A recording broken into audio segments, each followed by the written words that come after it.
او کما قال الامام ابن الحجر المکی رحمۃ اللہ علیہ قد رؤی ابو لہب فی النوم فقیل له ما حالک قال فی النار الا انه يخفف عني كل ليلة اثنين الى آخره صدق اللہ العظیم وصدق رسوله النبی الکریم الامین الرؤوف الرحیم ونحن على ذلك لمن الشاہدین والشاکرین والحمد للہ رب العالمین ان اللہ وملائکتہ یصلون علی النبی یا ایھا الذین آمنوا صلوا علیہ وسلموا تسلیما۔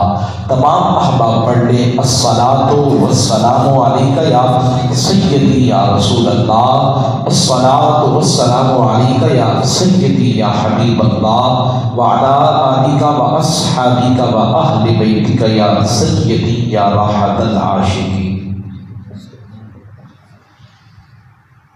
رسول مکرم نور مجسم نبی رحمت رسول ہاشمی سب کہتے صلی اللہ تعالی علیہ وآلہ وسلم کی میلاد مبارک کی ذکر پاک کی محفل ہے۔ انشاءاللہ انتہائی اختصار کے ساتھ میں اپنی گفتگو کو پیش کروں گا۔ جناب محترم حاجی محمد سرور صاحب کی طرف سے یہ ہر سال میلاد حبیب خدا کی محفل کا انعقاد کیا جاتا ہے۔ اللہ تعالیٰ ان کا یہ اہتمام کرنا اپنی بارگاہ میں قبول منظور فرمائے۔ بغیر کسی تمہید کے میں اپنی گفتگو کا آغاز کر رہا ہوں کہ میرے آقا مکی مدنی نبی صلی اللہ تعالی علیہ وسلم کی عادت کریمہ تھی، حج کا جب موسم آتا تو پھر پوری دنیا سے لوگ کعبۃ اللہ کے دیدار کے لیے آتے، اہل عرب آتے اور چوک در چوک آتے۔ تو پھر میرے محبوب کی عادت کریمہ تھی کہ میرے آقا ان قبیلوں کے پاس، ان قافلے والوں کے پاس چل کر جاتے، انہیں اسلام کی دعوت دیتے، انہیں توحید کا پیغام سناتے۔ تو یمن سے 12 آدمی دخلوا مکہ للحج، حج کرنے کے لیے مکہ میں داخل ہوئے، اور جب مکہ میں داخل ہوئے تو میرے محبوب تو جہاں صلی اللہ علیہ وآلہ وسلم نے ارادہ فرمایا، قصد فرمایا کہ انہیں اسلام کی دعوت دی جائے۔ آج میں سمجھتا ہوں کہ میں نمازی ہوں تو یہی کافی ہے، میں قرآن کا قاری ہوں تو یہی کافی ہے، میں عبادت گزار ہوں یہی کافی ہے، نہیں بلکہ بلغوا عنی ولو آیا۔ میرے محبوب فرماتے ہیں میری طرف سے اگر تمہیں ایک آیت بھی پہنچے تو اسے آگے پہنچاؤ۔ ہم سب پر ذمہ داری ہے، ہر نبی کے بعد پھر ایک نبی آیا، لیکن حضور کے بعد کسی نبی نے نہیں آنا۔ اب تمام ذمہ داریاں علماء کے کاندھوں پہ ڈال دی گئی۔ تو فرمایا سنو، 12 آدمی یمن سے آئے اور میرے حضور کو پتا چلا کہ وہ مکہ میں آ گئے ہیں، تو میرے حضور ان کی طرف چل پڑے تاکہ انہیں اسلام کی دعوت دیں، انہیں پیغام توحید سنائے، اور اگر اللہ نے چاہا تو ان کے دلوں کی بنجر زمین پر اسلام کی خوبصورتیاں جنم لیں۔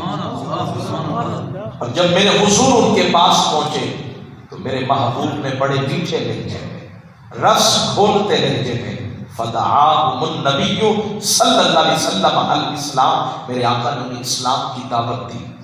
اور جب حضور نے اسلام کی دعوت دی تو انہوں نے کہا نرید علامتاً، ہم اسلام قبول کریں گے، انکار نہیں کرتے، لیکن ہمیں کوئی معجزہ دکھائیں، ہمیں کوئی کمال دکھائیں اپنا، تاکہ ہم مانیں، تسلیم کریں کہ آپ نبی ہیں یا نہیں ہیں، ہمیں کمال دکھائیں۔ تو میرے مصطفیٰ جان رحمت صلی اللہ علیہ وسلم نے ان کا ہاتھ پکڑا اور حرم مکہ میں لے آیا۔ وہاں 360 بت ایستادہ تھے، نصب تھے، لٹکے ہوئے تھے۔ تو میرے حضور ان 12 یمنی مردوں کو پکڑ کر حبل نامی بت کے سامنے آ کر کھڑے ہو گئے۔ حبل نامی بت کے سامنے آ کر کھڑے ہو گئے. لات، حبل، منات، عزا، یہ 4 بت ایسے تھے جو سب سے بڑے بت تھے. اور قرآن میں تو عزا نامی بت کا ذکر بھی آیا ہے، لات نامی بت کا ذکر بھی آیا ہے. افرأیتم اللات والعزا. اور پھر منات نامی بت کا ذکر بھی آیا ہے. ومناة الثالثة الأخرى ألکم الذکر ولہ الأنثى تلک اذا قسمۃ ضیزی. قرآن میں تو بتوں کا ذکر بھی آیا ہے جو کعبے کی دیواروں کے ساتھ معلق تھے، لٹکے ہوئے تھے. تو میرے حضور بت کے سامنے جا کر کھڑے ہو گئے، پتھر کی مورت کے سامنے جا کر کھڑے ہو گئے. اور میرے حضور کے ہاتھوں میں ایک لکڑی تھی، عصا تھا. میرے محبوب نے فآخذ قدیبا ووضعه على حبل، میرے محبوب نے وہ عصا جو آپ کے دستے اقدس میں تھا اس حبل نامی بت پہ رکھ دیا. اور رکھنے کے بعد پھر میرے محبوب نے اس پتھر کی مورت کو مخاطب فرمایا. محبوب نے اس پتھر کی مورت کو مخاطب فرمایا. ہاں جی، حضور جب قریب آتے ہیں پتھر بھی بول پڑتے ہیں. سبحان اللہ. حضرت مولا علی پاک فرماتے سنو، میرے محبوب نے فرمایا انی لا اعرف حجرا بمکہ کان یسلم علی قبل ان ابعث. میں اس پتھر کو آج بھی پہچانتا ہوں جو میرے اعلان نبوت سے پہلے جب میں اس پتھر کے قریب سے گزرتا وہ کہتا السلام علیک یا رسول اللہ. پتھروں کو بھی پتہ لگ جاتا ہے محبوب آ گئے، حضور آ گئے ہیں. وہ بھی حضور کی بارگاہ میں سلامی پیش کرتے ہیں، وہ بھی حضور کی بارگاہ میں نذرانہ عقیدت پیش کرتے ہیں. اگر آج ہم حضور کے میلاد کی محفل منائے بیٹھے ہیں، سجائے بیٹھے ہیں، تو ہمیں اپنے مقدر پہ ناز کرنا چاہیے کہ رب نے توفیق عطا کی ہے ان کا ذکر کرنے کی. میرے حضور نے حبل نامی بت پر اپنی لکڑی رکھی، ہاتھ نہیں رکھا، لکڑی رکھی. اور رکھ کر پھر میرے آقا نے اسے مخاطب کر کے، پتھر بھی کبھی گفتگو کرتا ہے، پتھر بھی بولتا ہے، اس کے منہ میں ہے زبان ہے کہ وہ بولے. وہ تو فطرتاً، وہ تو ذروں سے بنا ہے. کئی اجزاء مل کر، اجزائے پریشان مل کر وہ پتھر کی مورت بنی ہے. لیکن کیونکہ بلوانے والے محبوب خدا، سبحان اللہ، گفتگو کرنے والے آمنہ کے لال ہیں، مصطفیٰ جان رحمت ہیں. اور میرے حضور نے حبل نامی بت پر لکڑی رکھی. اور پھر ذرا سر اٹھا کر جھوم کر سنیے گا. فرماتے ہیں میرے محبوب دو جہاں صلی اللہ علیہ وآلہ وسلم نے پھر اس حبل نامی بت سے سوال کیا. میرے محبوب علیہ السلام نے فرمایا یا حبل من انا، اے حبل نامی بت، سارا جہان، سارا عرب تیرے سامنے جبین اپنی جھکاتا ہے، سجدوں کو تیرے سامنے ادا کرتا ہے اور تجھے اللہ کا شریک کرتا ہے.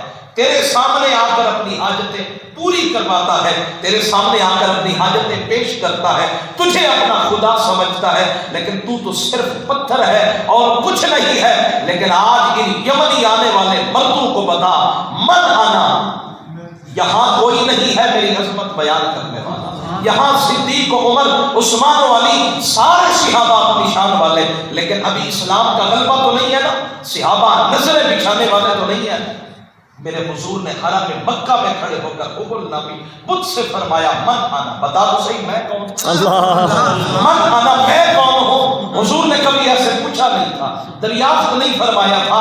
لیکن ان کے دلوں میں اسلام کو نقش کرنے کے لیے اور ان کی طبیعتوں کو پاک صاف ستھرا کرنے کے لیے اور ان کے دلوں کی تعلیف کے لیے اور ان کے دلوں میں اسلام کو نقش کرنے کے لیے محبوب نے بڑے میٹھے لہجے میں، دل آویز لہجے میں اور کایا پلٹ دینے والے لہجے میں پتھر سے مخاطب ہو کر میرے محبوب نے استفسار فرمایا، دریافت فرمایا من آنا، میں کون ہوں. اور محبوب پوچھیں اور پھر جواب، ایسا تو نہیں ہو سکتا.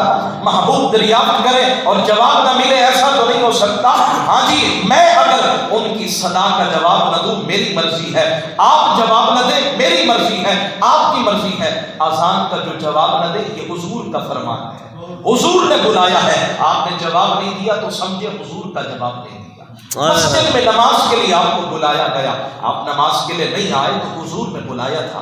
آپ نہیں آئے، سنیے ذرا، میں جواب نہیں دیتا، آپ نہیں دیتے. لیکن جب حضور نے پتھر کی مورت پر عصا رکھ کر پوچھا من انا میں کون ہوں؟ تو فرماتے فقال بلسان فصیح، تو اس حبل نامی بت نے جو صدیوں سے جسے پوجا جا رہا تھا، جس کی پرستش کی جا رہی تھی، جس کے سامنے زمینیں جھکائی جا رہی تھی، اللہ کی توحید کو پامال کیا جا رہا تھا، اس حبل نامی بت نے اس سارے شرک و بدعت کے شرک کے سانچے توڑتے ہوئے اس نے لسان فصیح کے اندر، زبان فصیح کے اندر اس نے اونچی آواز سے، حرم مکہ میں آواز گونج رہی تھی، پتھر نے اونچی آواز سے کہا ہاں جی میں گواہی دیتا ہوں انک رسول اللہ، آپ تو اللہ کے رسول، سبحان اللہ۔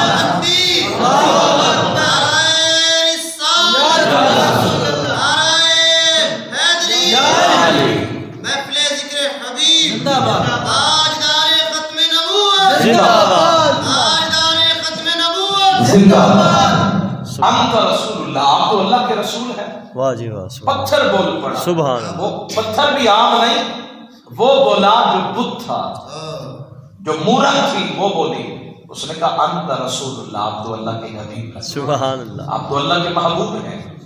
اب جب یمنی مردوں نے دیکھا کہ پتھر بھی بولتا ہے تو حیرت سے سکتہ زدہ رہ گئے، آنکھیں پھٹی کی پھٹی رہ گئی، اور پھر انہوں نے فسجدوا کلہم، سب کے سب اس کو چھوڑ کر حضور کے سامنے سجدہ کیا، حضور کے سامنے سجدہ کر دیا۔ کہا پہلے اس کو سجدہ کرتے تھے اب آپ کو کریں گے۔ میرے حضور نے کانھوں سے پکڑ پکڑ کر اٹھایا، سینے سے بھی لگایا اور دل کے پن تالے کھول کر کلمہ کا جام بھی پلایا، توحید کی مستی سے سرشار بھی فرمایا، اور پھر کلمہ پڑھا کر توحید کا جام پلا کر موحد بنا کر رسالت کی پگڑیاں، رسالت کی خوبصورتیاں عطا فرما کے میرے محبوب نے فرمایا پڑھو لا الہ الا اللہ محمد الرسول اللہ۔ ان سب نے کلمہ پڑھا، اور جب کلمہ پڑھا وہ گواہی بھی دے رہے تھے اور کہہ رہے تھے ہمیں تعجب تھا کہ پتھر بھی بول سکتا ہے، لیکن سوڑیا پتہ لگ گیا اگر نبی پتھر سے بلوائے تو پتھر بھی بولتا، نبی اگر پتھر سے بلوائے تو نبی پتھر سے بلوائے تو پتھر بھی بولتا ہے۔ نبی کو اللہ نے طاقت عطا کی ہوتی ہے، نبی آگ سے پار کی بات کرتا ہے، اور آج ہر ایک شخص کہتا ہے نبی کا میلاد، نبی کا میلاد کیوں کر بناتے ہو؟ میں 1400 سالہ تاریخ میں 400-500 سال چھوڑ کر اگر دیکھیں تو علماء نے اس پر کتابیں لکھی ہیں کہ میلاد منانا جائز ہے، میلاد منایا گیا۔ فرمایا سنو، امام بخاری نے صحیح بخاری میں یہ روایت بیان کی ہے کہ قد رؤی ابو لہب بعد موتہ فی النوم، ابو لہب کو مرنے کے بعد نیند میں کسی نے دیکھا، خواب میں کسی نے دیکھا، تو پوچھا ما حالک، تیرا حال کیا ہے؟ تو جو دنیا سے گیا ہے بتا تو صحیح، تیری اس دنیاوی زندگی کے بارے میں پتہ نہ لگائے تو کیسی زندگی گزار کر گیا؟ پتہ ہے اس نے جواب کیا دیا؟ اس نے کہا فی النار، آگ میں جل رہا ہوں، آگ میں ہر وقت جلتا رہتا ہوں، لیکن الا انہ یخفف عنی کل لیلۃ اثنین، لیکن جب وہ پیر کا دن آتا ہے، جب وہ ساعتیں آتی ہیں، جب وہ لمحے آتے ہیں، جب وہ گھڑیاں آتی ہیں، تو پھر یخفف عنی، کافر کے عذاب میں کمی نہیں آئے، کافر کبھی جہنم سے نکالا نہیں جائے گا، روک دیا گیا۔ وما كان استغفار ابراہیم لابیہ الا عن موعدۃ وعدها اياه فلما تبين له انه عدو لله تبرأ من ان ابراہیم لأواه حلیم۔ کہا آج کے بعد اے ابراہیم اپنے چچا کے لیے، اپنے والد کے لیے آپ نے دعا نہیں مانگی کیونکہ یہ مشرک ہے، لیکن جو حضور کا میلاد منائے، جو حضور کی ولادت پر خوشی کا اظہار کرے۔ ابو لہب نے کہا، امام بخاری نے صحیح بخاری میں نقل کیا، ابو لہب نے نیند کے اندر خواب میں کہا، سائل سے پوچھنے والے سے کہا ہر وقت عذاب میں رہتا ہوں، تکلیف میں رہتا ہوں، جہنم کے انواع و اقسام کے عذاب مجھ پر مسلط کیے جاتے ہیں، کوئی ایسا عذاب نہیں ہے جو مجھ پر نہیں نازل کیا جاتا، لیکن ہاں مجھے راحت تب ملتی ہے، سکون تب ملتا ہے، چین اور قرار تب ملتا ہے جب وہ پیر کا دن آتا ہے، جب وہ پیر کی گھڑیاں آتی ہیں، یخفف عنی کل لیلۃ اثنین، اور جب وہ رات آتی ہے، پیر کی رات آتی ہے، تو پھر میرے عذاب میں